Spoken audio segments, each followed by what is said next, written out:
Hi all, welcome back to Sanchita Kannada vlogs. ಇದು ಏಕಾದಶಿ ದಿನದ vlog ಆಗಿರುತ್ತೆ. ಇನ್ನು ಯಾರೆಲ್ಲ ನನ್ನ ಚಾನಲ್ನ ಸಬ್ಸ್ಕ್ರೈಬ್ ಮಾಡದೆ ವಾಚ್ ಮಾಡ್ತಾ ಇದ್ದೀರೋ ಪ್ಲೀಸ್ ಸಬ್ಸ್ಕ್ರೈಬ್ ಮಾಡ್ಕೊಳ್ಳಿ, ಲೈಕ್ ಮಾಡಿ, ಶೇರ್ ಮಾಡಿ. ಸಬ್ಸ್ಕ್ರೈಬ್ ಮಾಡಿಕೊಂಡು ಪಕ್ಕದಲ್ಲಿರೋ ಬೆಲ್ ಐಕಾನ್ನ ನೀವು ಪ್ರೆಸ್ ಮಾಡಿ ಆಲ್ ಅಂತ ಕೊಟ್ಟರೆ ನಾನು ಹಾಕೋ ಎಲ್ಲ ವೀಡಿಯೋಗಳ ನೋಟಿಫಿಕೇಶನ್ ಕೂಡ ನಿಮಗೆ ಬರುತ್ತೆ. ಆ್ಯಂಡ್ ಏಕಾದಶಿ ದಿನ ನಾನು ಬೆಳಿಗ್ಗೆ ಬೇಗ ಎದ್ದು ಮನೆಯೆಲ್ಲ ಸ್ವಲ್ಪ ನಿನ್ನೆನೇ ಕ್ಲೀನ್ ಮಾಡಿಟ್ಟಿದ್ದೆ. ಹಾಗಾಗಿ ಇವತ್ತು ಜಾಸ್ತಿ ಕ್ಲೀನ್ ಮಾಡೋಕ್ಕೇನೂ ಇರಲಿಲ್ಲ. ಜಸ್ಟ್ ಕಸ ಎಲ್ಲ ಗುಡಿಸ್ಕೊಂಡು ನೀಟಾಗಿ ಮನೆಗೆಲ್ಲ ಗೋಮೂತ್ರ ಎಲ್ಲ ಹಾಕಿದೆ. ಗೋಮೂತ್ರ ಎಲ್ಲ ಹಾಕಿಬಿಟ್ಟು ಇವಾಗ ಹೊಸಲೆಲ್ಲ ತೊಳ್ಕೊಳ್ಳೋಣ ಅಂತ ಹೇಳಿಬಿಟ್ಟು ಹೊಸಲೆಲ್ಲ ತೊಳೆದು ಕುಂಕುಮ ಎಲ್ಲ ಇಟ್ಟು ರಂಗೋಲಿ ಎಲ್ಲ ಹಾಕ್ಕೊತಾ ಇದ್ದೀನಿ. ಲಾಸ್ಟ್ ಟೈಮ್ ಯಾರೋ ನನಗೆ ಕೇಳಿದರು, ನಮ್ಮ ಕಡೆ ಎಲ್ಲ ನಾವು ಹೊಸಲು ತೊಳೆಯಲ್ಲ ಅಂತ. ಕೆಲವು ಕಡೆ ತೊಳಿತಾರೆ, ಕೆಲವು ಕಡೆ ತೊಳೆಯಲ್ಲ ಅನಿಸುತ್ತೆ, ನನಗಷ್ಟು ಐಡಿಯಾ ಇಲ್ಲ. ನಮ್ಮ ಕಡೆ ಎಲ್ಲ ನಾವು ಹೊಸಲಿಗೆ ಬೆಳಗ್ಗೆ ಪೂಜೆ ಮಾಡೋದೇ ಫಸ್ಟ್ ಕೆಲಸ ಆಗಿರುತ್ತೆ. ಎಲ್ಲ ಒರೆಸ್ಬಿಟ್ಟು ನೀಟಾಗಿ ಗುಡಿಸಿ ರಂಗೋಲಿ ಎಲ್ಲ ಹಾಕಿ ಹೊಸಲೆಲ್ಲ ತೊಳೆದ್ರೆ ಲಕ್ಷ್ಮೀ ದೇವಿ ಮನೆಗೆ ಬರ್ತಾಳೆ ಅನ್ನೋದು ನಂಬಿಕೆ. ಸೊ ಆ ನಂಬಿಕೆ ಫಸ್ಟಿಂದನೂ ಇದೆ, ನಮ್ಮನೇಲೆಲ್ಲ ಫಾಲೋ ಮಾಡ್ತಾರೆ ಆ ಶಾಸ್ತ್ರನ. ಸೊ ನಾವು ಅದನ್ನ ಮುಂದುವರ್ಸ್ಕೊಂಡು ಹೋಗ್ತಾ ಇದ್ದೀವಿ.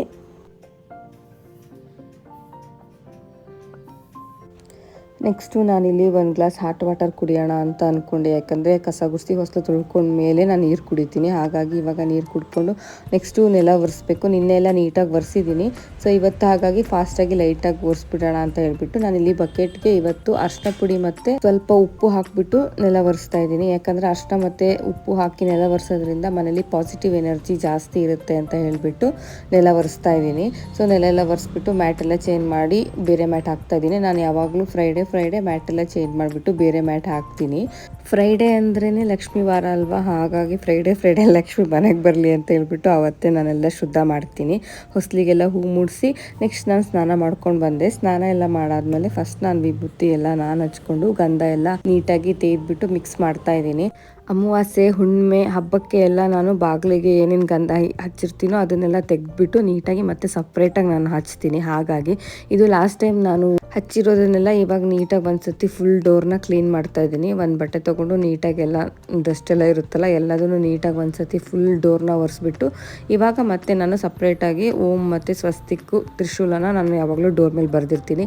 ಈ ಥರ ಓಂ, ತ್ರಿಶೂಲ, ಸ್ವಸ್ತಿಕ್ನೆಲ್ಲ ಡೋರಲ್ಲಿ ಬರೆದಿರೋದ್ರಿಂದ ಯಾವುದೇ ನೆಗೆಟಿವ್ ಎನರ್ಜಿ ಅಥವಾ ಏನೇ ಮಾಟ ಮಂತ್ರ ಯಾವ ಥರನೇ ಇದ್ದರೂ ಅದು ಯಾವುದೂ ಮನೆ ಒಳಗಡೆ ಬರಲ್ಲ ಮತ್ತು ಯಾರಿಗೂ ತಾಗಲ್ಲ ಅಂತ ಒಂದು ನಂಬಿಕೆ ಇದೆ. ಹಾಗಾಗಿ ಈ ಥರ ಬರೆಯೋದ್ರಿಂದ ತುಂಬ ಒಳ್ಳೆಯದಾಗುತ್ತೆ. ಮತ್ತು ಈ ರೀತಿ ಇದ್ದರೆ ಲಕ್ಷ್ಮೀ ದೇವಿ ಮನೆಗೆ ಬರಬೇಕಾದ್ರೂ ತುಂಬ ಖುಷಿಯಾಗಿಬಿಟ್ಟು ಮನೆ ಒಳಗಡೆ ಬರ್ತಾರೆ ಅಂತಲೂ ಅಂತಾರೆ. ಹಾಗಾಗಿ ನಾನು ಅಮಾವಾಸ್ಯೆ, ಹುಣ್ಣಿಮೆಗೆಲ್ಲ ಈ ಥರ ಚೇಂಜ್ ಮಾಡ್ತಾ ಇರ್ತೀನಿ. ಹಬ್ಬಕ್ಕೂ ಹರಿದಿನಕ್ಕೂ ಎಲ್ಲ ಫುಲ್ ಎಲ್ಲ ಸುತ್ತಲೂ ನಾನು ಡೋರ್ಗೆ ಎಲ್ಲ ಕಡೆನೂ ಗಂಧ ಹಚ್ಬಿಟ್ಟು ನೀಟಾಗಿ ಈ ಥರ ಎಲ್ಲ ಮಾಡಿ ಲಾಸ್ಟಿಗೆ ಸ್ವಲ್ಪ ಕುಂಕುಮ, ಅರಿಶಿನ ಎಲ್ಲನೂ ಹಚ್ತೀನಿ ಡೋರ್ಗೆ. ಸೊ ಎಲ್ಲ ಆದಮೇಲೆ ಡೋರ್ ಈ ಥರ ಕಾಣಿಸ್ತಾ ಇತ್ತು. ನೀಟಾಗಿ ಸ್ವಲ್ಪ ಫಾಸ್ಟಾಗೆ ಮುಗಿಸಿದ್ದೀನಿ. ಬಿಕಾಸ್ ಇನ್ನು ಒಳಗಡೆ ಪೂಜೆಗೆ ರೆಡಿ ಮಾಡಬೇಕಾಗಿತ್ತು. ನಾನಿಲ್ಲಿ ಪೂಜೆಗೆಲ್ಲ ರೆಡಿ ಮಾಡಿಟ್ಟಿರ್ತೀನಿ. ಸಿದ್ದು ಬಂದು ಪೂಜೆ ಮಾಡ್ತಾನೆ. ಯಾಕಂದರೆ ನಾನು ಹಬ್ಬಕ್ಕೆ ಎಲ್ಲದಕ್ಕೂ ಅವ್ರ ಹತ್ರನೇ ಪೂಜೆ ಮಾಡಿಸ್ತೀನಿ. ನಾನೆಲ್ಲ ರೆಡಿ ಮಾಡಿಕೊಡ್ತೀನಿ ಅಷ್ಟೇ. ಅದು ಶಾಸ್ತ್ರಗಳ ಪ್ರಕಾರ ಮನೆಯಲ್ಲಿ ಯಾರು ಯಜಮಾನ್ರು ಇರ್ತಾರೋ ಅವರೇ ಆವತ್ತಿನ ದಿನಗಳೆಲ್ಲ ಪೂಜೆ ಮಾಡಿದ್ರೆ ಎಲ್ಲ ಮನೆಗೆ ಎಲ್ಲರಿಗೂ ಒಳ್ಳೆಯದಾಗುತ್ತೆ ಅಂತ ನಾನೆಲ್ಲೋ ಓದಿದ್ದೆ. ಹಾಗಾಗಿ ಈ ಥರ ಏನಾದ್ರು ಫಂಕ್ಷನ್ಸು, ಹಬ್ಬ, ಪೂಜೆ ಎಲ್ಲದಕ್ಕೂ ನಾನು ಜಸ್ಟ್ ರೆಡಿ ಮಾಡಿಕೊಡ್ತೀನಿ ಅಷ್ಟೇ. ಲಾಸ್ಟಿಗೆ ಅವ್ರ ಕೈಯಲ್ಲೇ ಪೂಜೆ ಮಾಡಿಸ್ತೀನಿ. ಈಗಲೂ ಅಷ್ಟೇ. ಹಾಗಾಗಿ ನಾನು ಎಲ್ಲ ಫೋಟೋಗಳಿಗೆಲ್ಲ ವಿಭೂತಿ ಹಚ್ಚಿ ಗಂಧ, ಕುಂಕುಮ ಎಲ್ಲ ಹಚ್ಬಿಟ್ಟು ದೀಪಗಳನ್ನೆಲ್ಲ ನಿನ್ನೆನೇ ಕ್ಲೀನ್ ಮಾಡಿ ಇಟ್ಟಿದ್ನಲ್ಲ, ಸೊ ಅದಕ್ಕೆಲ್ಲ ಬತ್ತಿಗಳನ್ನೆಲ್ಲ ಹಾಕಿ ಆಯಿಲೆಲ್ಲ ಹಾಕಿ ಇಟ್ಬಿಟ್ರೆ ಅವರು ಸ್ನಾನ ಮಾಡ್ಕೊಂಡು ಬಂದು ಪೂಜೆ ಮಾಡ್ತಾನೆ ಅಂತ ಹೇಳ್ಬಿಟ್ಟು ಎಲ್ಲ ರೆಡಿ ಮಾಡಿ ಇಡ್ತಾ ಇದ್ದೀನಿ. ನಾನು ಇವಾಗ ಇಷ್ಟೆಲ್ಲ ರೆಡಿ ಮಾಡೋದ್ರೊಳಗಡೆ ಟೈಮ್ ನೋಡ್ತೀನಿ, ಆಗಲೇ 8 ಗಂಟೆ ಆಗೋಗಿತ್ತು. ಅಷ್ಟೊತ್ತಿಗೆ ಇವನು ಕೂಡ ಸ್ನಾನ ಮಾಡ್ಕೊಂಡು ಬಂದು ದೇವರಿಗೆಲ್ಲ ದೀಪ ಎಲ್ಲ ಹಚ್ಬಿಟ್ಟು ಹೂವೆಲ್ಲ ಮುಡಿಸ್ತಾ ಇದ್ದಾನೆ. ಹೂವೆಲ್ಲ ಮುಡಿಸ್ಬಿಟ್ಟು ಪೂಜೆ ಮುಗಿಸ್ಬಿಡೋಣ ಬೇಗ ಅಂತ.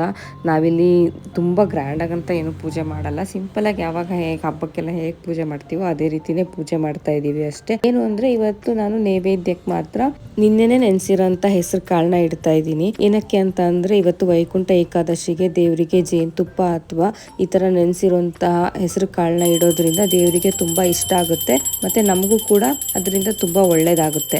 ಅದಕ್ಕೋಸ್ಕರ ನಾನು ಇವತ್ತು ನೈವೇದ್ಯಕ್ಕೆ ನೀರಿನೊಟ್ಟಿಗೆ ಎಕ್ಸ್ಟ್ರಾ ಆಗಿ ಈ ಥರ ಹೆಸರು ಕಾಳನ್ನ ಇಟ್ಟಿದ್ದೀನಿ. ಸೊ ಫೈನಲಿ ಪೂಜೆ ಎಲ್ಲ ಮುಗಿಸಿ ನಾವು ರೆಡಿಯಾಗಿ ಟೆಂಪಲ್ಗೆ ಹೋಗೋಣ ಅಂತ ಹೊರಟ್ವಿ. ಇವತ್ತು ನಾವು ಹೋಗ್ತಾ ಇರೋದು ಬೆಂಗಳೂರಲ್ಲಿ ಕನಕಪುರ ರೋಡಲ್ಲಿ ಇಸ್ಕಾನ್ ಅವ್ರದ್ದು ವೈಕುಂಠ ಹಿಲ್ಸ್ ಅಂತ ಒಂದು ವಿಷ್ಣುವಿನ ಟೆಂಪಲ್ ಇದೆ. ಇವತ್ತು ವೈಕುಂಠ ಏಕಾದಶಿ ಕೂಡ ಆಗಿರೋದ್ರಿಂದ ಅಲ್ಲಿ ಸ್ವಲ್ಪ ಚೆನ್ನಾಗಿ ಜೋರಾಗೆ ಮಾಡ್ತಾ ಇದ್ದಾರೆ. ಅದಕ್ಕೆ ಅಲ್ಲಿಗೆ ಹೋಗೋಣ ಅಂತ ಹೋಗ್ತಾ ಇದ್ದೀವಿ. ಆನ್ ದ ವೇ ಸ್ವಲ್ಪ ಟ್ರಾಫಿಕ್ಕಲ್ಲಿ ಫೋಟೋಗಳನ್ನು ಸ್ವಲ್ಪ ತೊಗೊಂಡು ಅಂತೂ ಇಂತೂ ಫೈನಲಿ ಇಸ್ಕಾನ್ ವೈಕುಂಠ ಹಿಲ್ಸಿಗೆ ಬಂದ್ವಿ. ನಮ್ಮ ಮನೆಯಿಂದ 1 ಅವರ್ ಆಗುತ್ತೆ ಟ್ರಾಫಿಕ್ಕಲ್ಲಿ ಸ್ವಲ್ಪ. ಆಗೋ ಹೀಗೋ ಟೆಂಪಲ್ ಒಳಗಡೆ ಬಂದ್ವಿ. ಕಾರ್ ಪಾರ್ಕ್ ಮಾಡೋಕ್ಕೆ ಜಾಗ ಇರಲಿಲ್ಲ, ಫುಲ್ ವೆಹಿಕಲ್ಸು, ಜನ ಬೇರೆ ತುಂಬ ಜಾಸ್ತಿ ಇದ್ದರು. ಅಷ್ಟೆಲ್ಲ ಆಗಿ ಹೇಗೋ ಒಳಗೆ ಪಾರ್ಕ್ ಮಾಡಿ ಬಂದರೆ ನೋಡ್ತೀವಿ ಟೆಂಪಲ್ ನೋಡಿದ್ರೆ ಫುಲ್ ಗುಡ್ಡದ ಮೇಲಿದೆ. ಇಲ್ಲಿಂದ ಮತ್ತೆ ನಡ್ಕೊಂಡು ಹೋಗಬೇಕು. ನಡ್ಕೊಂಡು ಹೋಗೋಕ್ಕೆ ಮತ್ತೆ ಒಂದು 10-15 ನಿಮಿಷ ಬೇಕು ಅನಿಸುತ್ತೆ. ಸ್ವಲ್ಪ ಜನ ಆಗಲೇ ದರ್ಶನ ಎಲ್ಲ ಮುಗಿಸ್ಬಿಟ್ಟು ರಿಟರ್ನ್ ಹೋಗ್ತಾ ಇದ್ರು. ನಾವು ರೀಚ್ ಆಗಬೇಕಾದ್ರೆ ಅರೌಂಡು 10 o'clock ಆಗಿತ್ತು ಅನಿಸುತ್ತೆ. ಸೊ ಹೋಗ್ಬಿಟ್ಟು ನೀಟಾಗಿ ಅಲ್ಲೆಲ್ಲ ಸ್ಲಿಪ್ಪರೆಲ್ಲ ಇಡೋಕ್ಕೆ ವ್ಯವಸ್ಥೆ ಎಲ್ಲ ತುಂಬ ಚೆನ್ನಾಗಿ ಮಾಡಿದರು. ಖುಷಿ ಅನಿಸ್ತು ನೋಡಿ. ನಾನು ಫಸ್ಟ್ ಟೈಮ್ ಈ ಟೆಂಪಲಿಗೆ ಬಂದಿದ್ದು. ಸೊ ಸ್ಲಿಪ್ಪರೆಲ್ಲ ಇಟ್ಬಿಟ್ಟು ನಾವು ಕೈಯೆಲ್ಲ ತೊಳ್ಕೊಂಡು ಡೈರೆಕ್ಟಾಗಿ ವೈಕುಂಠ ಏಕಾದಶಿಗೆ ಪೂಜೆಗೆ ರೆಡಿ ಮಾಡಿದ್ರಲ್ಲ ಅಲ್ಲಿಗೆ ಎಂಟ್ರಿ ಇಟ್ಟಿದ್ರು. ಅಲ್ಲಿಗೆ ಹೋದ್ವಿ. ಸ್ವಲ್ಪ ಜನ ಎಲ್ಲ ಕುತ್ಕೊಂಡು ಆಲ್ರೆಡಿ ಪೂಜೆ ಮಾಡಿಸ್ತಾ ಇದ್ರು. ಪೂಜೆ ಕೂಡ ತುಂಬ ಚೆನ್ನಾಗಿ ನಡೀತಾ ಇತ್ತು. ಆ್ಯಂಡ್ ಡೆಕೋರೇಷನ್ ಎಲ್ಲ ತುಂಬ ಚೆನ್ನಾಗಿ ಮಾಡಿದ್ರು ಅನಿಸ್ತು. ದೇವರು ಅಷ್ಟು ತುಂಬ ಚೆನ್ನಾಗಿ ಕಾಣಿಸ್ತಾ ಇತ್ತು. ಹಾಗಾಗಿ ಸ್ವಲ್ಪ ಹೊತ್ತು ಅಲ್ಲೇ ಕುತ್ಕೊಂಡು ನೋಡಿಕೊಂಡು ಆಮೇಲೆ ವಿಷ್ಣುವಿನ ದರ್ಶನಕ್ಕೆ ಒಳಗಡೆ ಹೋಗೋಣ ಅಂತ ಅಲ್ಲೇ ಸ್ವಲ್ಪ ಹೊತ್ತು ಕುತ್ಕೊಂಡ್ವಿ ನಾವು.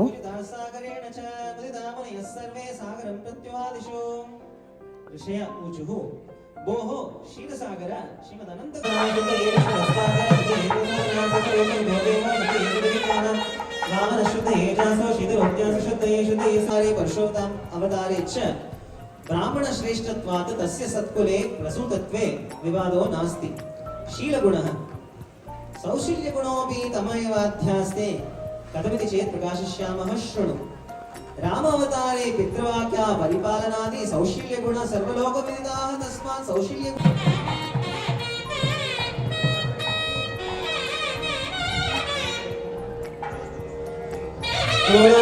ಇಲ್ಲಿ ನೆಕ್ಸ್ಟ್ ಪುಣ್ಯತೀರ್ಥ ಹಾಕ್ತಾ ಬರ್ತಾಯಿದ್ರು. ನಾವು ಸ್ವಲ್ಪ ಪುಣ್ಯತೀರ್ಥ ಎಲ್ಲ ಹಾಕ್ಸ್ಕೊಂಡು ವಿಷ್ಣುವಿನ ದರ್ಶನ ಮಾಡೋಣ ಅಂತ ಅಲ್ಲಿಂದ ನೆಕ್ಸ್ಟ್ ನಾವು ದೇವಸ್ಥಾನದ ಒಳಗಡೆ ಹೊರಟ್ವಿ.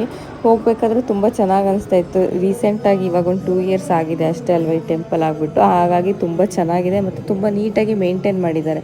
ಇಸ್ಕಾನ್ ಅವ್ರದ್ದೇ ಇದು ಅಲ್ವಾ, ಹಾಗಾಗಿ ಅವರು ಕೇಳಬೇಕಾ ಎಲ್ಲ ನೀಟಾಗಿ ಚೆನ್ನಾಗೇ ಮಾಡಿದ್ದಾರೆ. ಫಸ್ಟ್ ಇಲ್ಲಿ ಸೇಮ್ ಇಸ್ಕಾನ್ ಟೆಂಪಲಲ್ಲಿ ಅಲ್ಲಿ ಹೇಗಿದೆ ಅಲ್ವಾ, ಅಲ್ಲಿ ಅದೇ ಥರ ಇಲ್ಲೂ ಕೃಷ್ಣ ಇದೆ. ಕೃಷ್ಣನ ಒಂದ್ಸತಿ ದರ್ಶನ ಮಾಡಿ ಆದಮೇಲೆ ಮತ್ತೆ ನೆಕ್ಸ್ಟ್ ಅಲ್ಲಿಂದ ನಾವು ವಿಷ್ಣುವಿನ ದರ್ಶನ ಮಾಡೋಕ್ಕೆ ಹೋಗಬೇಕು. ನಾನು ಇಲ್ಲಿ ತನಕ ಮಾತ್ರ ವೀಡಿಯೋ ಮಾಡೋಕ್ಕಾಯಿತು. ನೆಕ್ಸ್ಟ್ ಅಲ್ಲಿಂದ ವೀಡಿಯೋ ಅಲೋ ಇಲ್ಲ ಅಂತ ಹೇಳಿದ್ರು. ಸೊ ಹಾಗಾಗಿ ನಾನು ಅಲ್ಲೇನೂ ವೀಡಿಯೋ ಮಾಡಿಲ್ಲ. ಹೊರಗಡೆ ಏನೇನಿತ್ತು ಅದಷ್ಟು ಮಾತ್ರ ವೀಡಿಯೋ ತೊಗೊಂಡೆ. ಕನ್ಸ್ಟ್ರಕ್ಷನ್ ಎಲ್ಲ ಆಲ್ಮೋಸ್ಟ್ ಇಸ್ಕಾನ್ ಟೆಂಪಲ್ ಹೇಗಿದೆಯೋ ಅದೇ ರೀತಿಯೇ ಕನ್ಸ್ಟ್ರಕ್ಷನ್ ಮಾಡಿದ್ದಾರೆ. ದೂರದಿಂದ ನೋಡಿದ್ರೆ ಸೇಮ್ ಅದೇ ಟೆಂಪಲ್ ಅಂತಲೇ ಅನಿಸುತ್ತೆ. ಬಟ್ ಇಲ್ಲ ಸ್ವಲ್ಪ ಗುಡ್ಡದ ಮೇಲಿರೋದಕ್ಕೆ ಇಡೀ ಬೆಂಗಳೂರೇ ಕಾಣಿಸ್ತಾ ಇತ್ತು ಅನಿಸ್ತು ನನಗೆ ಮೇಲಿಂದ ನೋಡ್ತಾ ಇದ್ದರೆ. ಸ್ವಲ್ಪ ಹೊತ್ತು ಅದಕ್ಕೆ ಹೇಗೆ ಕಾಣಿಸ್ತಿದೆ ಬಿಲ್ಡಿಂಗು ಎಲ್ಲ ಜಾಗಗಳು ಅಂತ ಅಲ್ಲೇ ನಿಂತ್ಕೊಂಡು 1 second ನೋಡ್ತಾ ಇದ್ವಿ ನಾವು. ಮತ್ತು ಅಲ್ಲಿಂದ ಇವಾಗ ವಿಷ್ಣುವಿನ ದರ್ಶನ ಮಾಡೋಣ ಅಂತ ಹೇಳಿಬಿಟ್ಟು ಬಂದ್ವಿ. ವಿಷ್ಣುವಿನ ದರ್ಶನಕ್ಕೆ ಹೋಗೋಕ್ಕಿಂತ ಮುಂಚೆನೇ ಇಲ್ಲಿ ಪದ್ಮಾವತಿ ದರ್ಶನ ಮಾಡಿದ್ವಿ. ಪದ್ಮಾವತಿ ದರ್ಶನ ಮಾಡಿಬಿಟ್ಟು ಮತ್ತೆ ನೆಕ್ಸ್ಟ್ ಅಲ್ಲಿಂದ ಇನ್ನೊಂದು ದ್ವಾರದ ಮುಖಾಂತರ ವಿಷ್ಣುವಿನ ದರ್ಶನ ಮಾಡೋಕ್ಕೆ ಹೋಗಬೇಕಾಗಿತ್ತು. ಸೊ ಇಲ್ಲಿ ಒಂದೇ ದ್ವಾರದಲ್ಲಿ ಇವತ್ತು ಎಂಟ್ರಿ ಕೊಟ್ಟಿಲ್ಲ, ಎಲ್ಲ 2-3 ದ್ವಾರನೂ ಓಪನ್ ಮಾಡಿದ್ದಾರೆ. ಬೇರೆ ಬೇರೆ ಕಡೆಯಿಂದ ಹೋಗಬೇಕು. ಸೊ ಅಲ್ಲಿಂದ ನಾನು ಇದು ವೈಕುಂಠ ದ್ವಾರಕ್ಕೆ ಬಂದ್ವಿ. ವೈಕುಂಠ ದ್ವಾರದಿಂದ ಇವತ್ತು ಹೋಗಿ ವಿಷ್ಣುವನ್ನು ನೋಡಿದ್ರೆ ತುಂಬ ಒಳ್ಳೆಯದಾಗುತ್ತೆ, ಸ್ವರ್ಗ ಪ್ರಾಪ್ತಿಯಾಗುತ್ತೆ ಅಂತಾರಲ್ಲ, ಹಾಗಾಗಿ ವೈಕುಂಠ ದ್ವಾರದಿಂದ ಒಳಗಡೆ ಹೋದ್ವಿ. ಬಟ್ ಇಲ್ಲೂ ಅಷ್ಟೇ ಸ್ವಲ್ಪ ಒಳಗಡೆ ಹೋದ್ಮೇಲೆ ವಿಡಿಯೋ ಮಾಡೋಕ್ಕೆ ಬಿಟ್ಟಿಲ್ಲ. ದೇವ್ರ ಅಲಂಕಾರ ಮಾತ್ರ ತುಂಬ ಚೆನ್ನಾಗಿ ಮಾಡಿದರು. ನನಗಂತೂ ತಿರುಪತಿ ನೋಡ್ದಂಗೆ ಅನಿಸ್ತಾ ಇತ್ತು. ತುಂಬ ಚೆನ್ನಾಗಿ ಅನಿಸ್ತು ಮಾತ್ರ, ನೋಡಿ ಖುಷಿ ಆಯಿತು. ಅಲ್ಲಿಂದ ಮತ್ತೆ ಹೊರಗಡೆ ಬಂದ್ವಿ. ಇಲ್ಲಿ ನೋಡಿದ್ರೆ ಫುಲ್ ಶಾಪಿಂಗಿಗೆಲ್ಲ ಫುಲ್ ಐಟಮ್ ಎಲ್ಲ ಚೆನ್ನಾಗೇ ಇಟ್ಟಿದ್ರು. ನಾನೇನು ಪರ್ಚೇಸ್ ಮಾಡೋಕ್ಕೆ ಹೋಗಿಲ್ಲ, ಸುಮ್ಮನೆ ನೋಡಿದೆ ಅಷ್ಟೇ. ಯಾಕಂದರೆ ಈ ಥರ ವಿಗ್ರಹಗಳನ್ನೆಲ್ಲ ಮನೆಗೆ ತೊಗೊಂಡು ಬಂದರೆ ಅದಕ್ಕೆ ಡೈಲಿ ನಾವು ಪಂಚಾಮೃತ ಅಭಿಷೇಕ ಎಲ್ಲ ಮಾಡಬೇಕಂತೆ. ಅದಕ್ಕೆ ನನಗೆ ಡೈಲಿ ಈ ಥರ ವಿಗ್ರಹ ಇಟ್ಟು ಅಭಿಷೇಕ ಪಂಚಾಮೃತ ಮಾಡೋಕ್ಕಾಗಲ್ಲ ಅಂತ ಹೇಳ್ಬಿಟ್ಟು ನಾನು ಯಾವುದೂ ಈ ಥರ ವಿಗ್ರಹಗಳನ್ನೆಲ್ಲ ತೊಗೊಳಲ್ಲ. ಬುಕ್ಸು, ಕ್ಯಾಲೆಂಡರು, ರಾಮಾಯಣ ಮಹಾಭಾರತ ಈ ಥರ ಎಲ್ಲ ಇಟ್ಟಿದ್ರು ಬುಕ್ಸ್ಗಳನ್ನೆಲ್ಲ. ನಾನು ಇತ್ತಲ್ಲ ಮನೇಲಿ ಅಂತ ಹೇಳ್ಬಿಟ್ಟು ಏನು ಪರ್ಚೇಸ್ ಮಾಡಿಲ್ಲ. ಅಲ್ಲಿಂದ ನಾವು ನೆಕ್ಸ್ಟು ಧ್ಯಾನ ಮಂದಿರಕ್ಕೆ ಬಂದ್ವಿ. ಇಲ್ಲಿ ಧ್ಯಾನ ಮಂದಿರದಲ್ಲಿ ಇವರೇ ಜಪಮಣಿ ಕೊಟ್ಬಿಟ್ಟು ಧ್ಯಾನ ಮಾಡೋಕ್ಕೆ ಎಲ್ಲರಿಗೂ ಹೇಳ್ತಾ ಇದ್ರು. ಸೊ ನಾವು ಹೋಗೋಣ ಅಂತ ಹೇಳಿ ನಾವು ಜಪಮಣಿ ತೊಗೊಂಡು 101 ಸತಿ ಹರೇ ಕೃಷ್ಣ ಹರೇ ರಾಮ ಅಂತ ಧ್ಯಾನ ಎಲ್ಲ ಮುಗಿಸಿದ್ವಿ. ನೆಕ್ಸ್ಟು ಇನ್ನೊಂದು ಡೋರಿಂದ ಹೊರಗಡೆ ಹೋಗ್ತಾ ಇದ್ವಿ. ಅಲ್ಲಿ ಕ್ವಿಜ್ ನಡೀತಾ ಇತ್ತು. ತುಂಬ ಜನ ಎಲ್ಲ ಪಾರ್ಟಿಸಿಪೇಟ್ ಮಾಡಿದ್ರು. ಸೊ ಅವರು ಪಾರ್ಟಿಸಿಪೇಟ್ ಮಾಡ್ತೀರಾ ಅಂತ ಕೇಳಿದ್ರು. ನಾನು ಓಕೆ ಟ್ರೈ ಮಾಡೋಣ ಅಂತ ಹೇಳ್ಬಿಟ್ಟು ಪಾರ್ಟಿಸಿಪೇಟ್ ಮಾಡಿದೆ. ಫಸ್ಟು ಫಾರ್ಮ್ ಕೊಟ್ಟಿದ್ರು. ಫಾರ್ಮ್ನೆಲ್ಲ ಫಿಲ್ ಮಾಡಿಬಿಟ್ಟು ನಮ್ಮ ಡೀಟೇಲ್ಸ್ನೆಲ್ಲ ಮೆನ್ಷನ್ ಮಾಡಿ ನೆಕ್ಸ್ಟು ಕ್ವಶನ್ ಕೊಡ್ತಾರೆ. ಅದೊಂದು ಶೀಟ್ ಕೊಟ್ಟಿದ್ರು. ಅಲ್ಲಿ ಎಲ್ಲ ಆನ್ಸರ್ಸು ಒಂದು ಫಾರ್ಮೇಷನ್ ಆಗಿರುತ್ತೆ ಸೆಂಟೆನ್ಸಲ್ಲಿ. ನಾವು ಕ್ವಶನ್ ನೋಡಿಕೊಂಡು ಅಲ್ಲೆಲ್ಲ ಫುಲ್ಲು ಓದ್ಬಿಟ್ಟು ನಾವು ಆನ್ಸರ್ ಮಾಡಬೇಕು. ಎಲ್ಲ ರಿಲೇಟೆಡ್ ಹಿಸ್ಟ್ರಿ ಅಥವಾ ವೈಕುಂಠ ಏಕಾದಶಿಗೆ ಸಂಬಂಧಿಸಿದ್ದೆ ಎಲ್ಲ ಇತ್ತು. ನಾನು ಎಲ್ಲ ಒಂದು ಸತಿ ಫುಲ್ಲು ಓದ್ಬಿಟ್ಟು ಕೊಟ್ಟಿರೋ ಕ್ವಶನ್ಸ್ಗೆಲ್ಲ ಆನ್ಸರ್ ಮಾಡಿದೆ. ಅಲ್ಲೇ ಆನ್ಸರ್ ಮಾಡಿಬಿಟ್ಟು ಅಲ್ಲೇ ಚೆಕ್ ಮಾಡ್ತಾರೆ, ಅಲ್ಲೇ ಚೆಕ್ ಮಾಡಿಸ್ಬೇಕು. ಸೊ ನಾನು ತುಂಬ ಟೈಮ್ ಆಗೈತಿ ಈ ಥರ ಓದ್ದೆ ಬರೀದೆ, ಅದಕ್ಕೆ ನೋಡೋಣ ಏನಾಗುತ್ತೇನೋ ಅಂತ ಹೋಗಿದ್ದೆ. ಬಟ್ ಓಕೆ, ನನಗೆ ಖುಷಿಯಾಗೋಯ್ತು. ಲಾಸ್ಟಿಗೆ ಅವರೆಲ್ಲ ಚೆಕ್ ಮಾಡಿಬಿಟ್ಟು ನೋಡಿ ಎಲ್ಲ ಆನ್ಸರು ಸರಿಯಾಗಿದೆ ಅಂತ ಹೇಳಿದ್ರು. ಆಮೇಲೆ ನಾನು ಒಂದು ಸತಿ ಶೀಟು ವೀಡಿಯೋ ತೊಗೊಂಡೆ. ನೋಡಿದ್ರೆ ಔಟ್ ಆಫ್ ಔಟ್ ಬಂದಿತ್ತು. ನನಗೆ ಖುಷಿಯಾಗೋಯ್ತು. ಅವರು ಔಟ್ ಆಫ್ ಔಟ್ ಬಂದಿದ್ದಕ್ಕೆ ಖುಷಿಯಾಗಿ ನನಗಿನ್ನೂ ಸ್ವಲ್ಪ ಏನೋ ಒಂದು ಬುಕ್ಕು ಮತ್ತು ಸ್ವಲ್ಪ ಸ್ವೀಟ್ಸ್ ಎಲ್ಲ ಕೊಟ್ಟರು. ಎಲ್ಲ ತೊಗೊಂಡು ಮತ್ತೆ ಹೊರಗಡೆ ಬಂದೆ. ಹೊರಗಡೆ ಬಂದುಬಿಟ್ಟು ಯಾವ ಡೋರಿಂದ ಹೊರಗಡೆ ಬಂದ್ರೂ ಟೆಂಪಲ್ ಡಿಸೈನ್ ಇದೇ ಥರನೇ ಕಾಣುತ್ತೆ, ಗೋಪುರ. ಸೊ ಮತ್ತೆ ಅದಕ್ಕೆ ಇಲ್ಲೊಂದು ಸ್ವಲ್ಪ ಹೊರಗಡೆ ಬಂದ್ವಲ್ಲ ಅಂತ ಇಲ್ಲಿಂದನೂ ಎಲ್ಲ ಹೆಂಗೆ ಕಾಣುತ್ತೆ ಬೆಂಗಳೂರು ಅಂತ ಒಂದು ಸತಿ ನೋಡಿ ಅಲ್ಲೇ ಒಂದು ಸ್ವಲ್ಪ ಫೋಟೋಸ್ನೆಲ್ಲ ತೊಗೊಂಡ್ವಿ ನಾವು. ಫೋಟೋಸ್ನೆಲ್ಲ ತೊಗೊಂಡು ನೆಕ್ಸ್ಟ್ ಅಲ್ಲಿಂದ ಮತ್ತೆ ಫುಲ್ಲು ಇನ್ನೊಂದು ದ್ವಾರದಿಂದ ಒಳಗಡೆ ಹೋದ್ವಿ. ಅಲ್ಲಿ ನೋಡಿದ್ರೆ ಫುಲ್ಲು ತಿಂಡಿನೇ ತಿಂಡಿ. ಜನ ಅಂದರೆ ದೇವಸ್ಥಾನದ ಒಳಗೆ ಎಷ್ಟು ಜನ ಇದ್ದರು ಅದಕ್ಕಿಂತ ಜಾಸ್ತಿ ಜನ ಇಲ್ಲಿದ್ದರು. ಅಯ್ಯೋ, ನಾವು ಎಲ್ಲ ಏನೇನು ಇಟ್ಟಿದ್ದಾರೆ ಅಂತ ನೋಡಿದೆ. ಊರಲ್ಲಿ ಇರೋ ಬರ ಎಲ್ಲ ಸ್ವೀಟ್ಸು ಎಲ್ಲ ಥರ ತಿಂಡಿಗಳು ಎಲ್ಲ ಇಲ್ಲೇ ಇತ್ತು ಅನಿಸುತ್ತೆ. ಇವರು ಇವತ್ತೊಳ್ಳೆ ಜಾತ್ರೆ ಥರ ಮಾಡಿಬಿಟ್ಟಿದ್ದಾರೆ. ಎಲ್ಲ ಫುಲ್ ಸ್ವೀಟ್ಸು, ಹೋಳಿಗೆ, ಜಿಲೇಬಿ, ಏನೋ ಪಕೋಡ, ಲಡ್ಡು, ಡಿಫ್ರೆಂಟಾದ ಲಡ್ಡು ಏನೇನೋ ಇಟ್ಟಿದ್ರು. ನಾನು ಒಂದು ಸತಿ ಎಲ್ಲ ಒಂದು ರೌಂಡ್ ಹಾಕಿದೆ. ನನಗೇನು ತೊಗೊಳ್ಬೇಕು ಅಂತಲೇ ಗೊತ್ತಾಗ್ತಿರ್ಲಿಲ್ಲ. ಅದಕ್ಕೆ ಸಿಗ್ದೂನೇ ಬಿಟ್ಟೆ. ನೀನು ಏನೇನು ತೊಗೋ ಅಂತ ಹೇಳಿದೆ, ಸುಮ್ಮನಿದ್ದೆ. ಇಷ್ಟೆಲ್ಲ ನಾನು ವೀಡಿಯೋ ಮಾಡೋಣ ಅಂತ ವೀಡಿಯೋ ಸ್ಟಾರ್ಟ್ ಮಾಡ್ತಾಯಿದ್ದೆ. ಅಷ್ಟರೊಳಗಡೆ ನನ್ನದು ಫೋನ್ ಮೆಮೊರಿ ಫುಲ್ಲಾಗೋಯ್ತು. ಮತ್ತು ನನ್ನ ಫೋನ್ ಅವನಿಗೆ ಕೊಟ್ಬಿಟ್ಟು ಅವ್ನ ಫೋನ್ ನಾನು ತೊಗೊಂಡು ನಾನು ವೀಡಿಯೋ ಮಾಡ್ತಾ ಇದ್ದೆ. ಅವನು ಏನೇನೋ ಒಂದು ಸ್ವಲ್ಪ ಐಟಮ್ನೆಲ್ಲ ತೊಗೊಂಡು ಎಲ್ಲ ಪೇ ಮಾಡ್ತಾ ಇದ್ದ. ನನಗೆ ಸಪ್ರೇಟಾಗಿ ಏನು ಇಷ್ಟ ಆಯಿತು ಅಂದರೆ ಅಲ್ಲಿ ಕೇಕ್ ಇತ್ತು. ಪ್ಲಮ್ ಕೇಕ್ ಅನಿಸುತ್ತೆ ಅಥವಾ ಬ್ರೌನಿ ಥರನೇ ಕಾಣಿಸ್ತಾ ಇತ್ತು. ನಂಗೆ ತುಂಬ ಚೆನ್ನಾಗಿ ಅನಿಸ್ತು. ನಾನು ಕೇಕೆ ತೊಗೊಳೋಣ ಅಂತ ಅಂದ್ಕೊಂಡೆ. ನಮ್ಮಲ್ಲಿ ಇವನು ಕೇಕು ಬೇಡ ಇಲ್ಲಿ ಅಂತ ಅಂದ. ಬರೀ ಸ್ವೀಟ್ಗಳನ್ನಷ್ಟೇ ತೊಗೊಳೋಣ, ಕೇಕ್ ಬೇಕಾದ್ರೆ ನೀನು ಹೊರಗಡೆನೇ ತೊಗೊಂಡು ತಿನ್ನು ಅಂದ. ಬಟ್ ಸುಮ್ಮನೆ ಇನ್ನೇನು ಕೇಕ್ ತೊಗೊಂಡಂತೂ ತೊಗೊಂಡಿಲ್ಲಲ್ಲ, ಬರೀ ಅದ್ರದ್ದು ವೀಡಿಯೋನಾರು ತೊಗೊಳ್ಳೋಣ ಅಂತ ಹೇಳ್ಬಿಟ್ಟು ಒಂದು ಸ್ವಲ್ಪ ಅದನ್ನು ಎಲ್ಲ ವೀಡಿಯೋ ತೊಗೊಂಡೆ. ನೆಕ್ಸ್ಟು ಅಲ್ಲಿ ಮುಂದಕ್ಕೆ ಹೋಗ್ತಿದ್ದೀವಿ. ಮುಂದೂ ಮತ್ತು ಅಲ್ಲೂ ಎಲ್ಲ ಏನೋ ನಿಪ್ಪಟ್ಟು, ಚಕ್ಲಿ ಏನೇನೋ ಇಟ್ಟಿದ್ರು. ನಾನು ಮತ್ತು ಅಲ್ಲೂ ಇವನಿಗೆ ಬಿಟ್ಟೆ, ನೀ ಏನೇನು ತೊಗೊತೀಯೋ ಎಲ್ಲ ತಗೋ ಅಂತ. ಒಂದು ಸ್ವಲ್ಪ ಸೀರಿಯಲ್ ಆ್ಯಕ್ಟರ್ಸ್ ಎಲ್ಲ ಸಿಕ್ಕಿದ್ರು, ನೋಡಿದೆ. ಬಟ್ ಯಾರ ಹತ್ರನೂ ಏನು ಫೋಟೋ ತೊಗೊಳಕ್ಕೆ ಹೋಗಿಲ್ಲ. ಅಲ್ಲಿಂದ ಮತ್ತೆ ಹೊರಗಡೆ ಬರ್ತೀವಿ. ಇಲ್ಲಿ ಫುಲ್ಲು ಇಲ್ಲೇ ತಿನ್ನೋ ಥರ ವ್ಯವಸ್ಥೆ ಮಾಡಿದರು ತೊಗೊಂಡು ಐಟಮ್ಸ್ ಎಲ್ಲ. ಅಲ್ಲೆಲ್ಲ ಒಳಗಡೆ ಜಸ್ಟ್ ನಾವು ಪರ್ಚೇಸ್ ಮಾಡಿಕೊಂಡು ಹೊರಗಡೆ ತೊಗೊಂಡು ಬರಬೇಕು. ಇಲ್ಲಿ ಹೊರಗಡೆ ಬಂದರೆ ಎಕ್ಸಿಟಲ್ಲಿ ಈ ಥರ ಸಪ್ರೇಟಾಗಿ ಕೆಫೆಟೇರಿಯಾ ಥರನೇ ಎಲ್ಲ ರೆಡಿ ಇಲ್ಲೇ ಕೊಡ್ತಾಯಿದ್ರು. ಇದೇನೋ ಸ್ವಲ್ಪ ಡಿಫ್ರೆಂಟಾಗಿ ಕಾಣಿಸ್ತಾ ಇತ್ತು. ಏನು ಅಂತ ಕೇಳಿದ್ರೆ ವೈಕುಂಠ ಏಕಾದಶಿ ಸ್ಪೆಷಲ್ ಪಿಜ್ಜಾ ಅಂತೆ. ಅದಕ್ಕೆ ನಾನು ಇದನ್ನೇ ತೊಗೊಂಡೆ. ನನಗೇನಷ್ಟು ಇಷ್ಟ ಆಗಿಲ್ಲ, ಚೆನ್ನಾಗೂ ಇರಲಿಲ್ಲ. ಸುಮ್ಮನೆ ತೊಗೊಂಡ್ವಲ್ಲ ಅಂತ ಹೇಳ್ಬಿಟ್ಟು ಸ್ವಲ್ಪ ತಿಂದು ಮತ್ತೆ ಎಕ್ಸಿಟ್ ಆದ್ವಿ. ಇಲ್ಲಿ ಎಕ್ಸಿಟಲ್ಲಿ ನೋಡಿದ್ರೆ ದೇವ್ರ ಪ್ರಸಾದ ಅಂತ ಹೇಳ್ಬಿಟ್ಟು ಪಾಯಸ ಮತ್ತೆ ಕೊಡ್ತಾಯಿದ್ರು. ಸೊ ಅಲ್ಲಿ ಸ್ವಲ್ಪ ಪಾಯಸ ತೊಗೊಂಡು ಅಲ್ಲೇ ಕುತ್ಕೊಂಡು ತಿನ್ಕೊಂಡು ಒಂದು ಸ್ವಲ್ಪ ಫೋಟೋ ತೊಗೊಂಡು ನಾವು ಟೆಂಪಲಿಂದ ಹೊರಟ್ವಿ.